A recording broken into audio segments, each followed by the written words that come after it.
সেনাবাহিনীর অবসরপ্রাপ্ত মেজর সিনহা মোহাম্মদ রাশেদ খান হত্যার চাঞ্চল্যকর মামলার অন্যতম আসামি বরখাস্ত ওসি প্রদীপের ফাঁসি সহ সব আসামির দৃষ্টান্তমূলক শাস্তি দাবি করে টেকনাফে বিক্ষোভ মিছিল করেন ছাত্র আন্দোলনের নেতৃবৃন্দ সহ সাধারণ নাগরিক।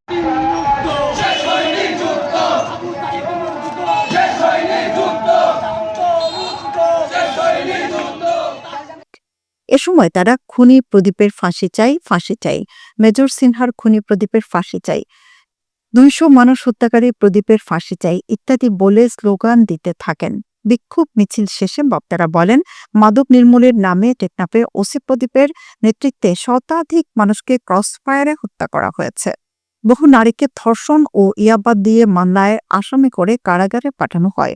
সর্বশেষ সেনাবাহিনীর অবসরপ্রাপ্ত মেজর সিনহা মোহাম্মদ রাশেদকে পরিকল্পিতভাবে হত্যা করে আলোচনায় আসে ওসি প্রদীপ বাহিনী।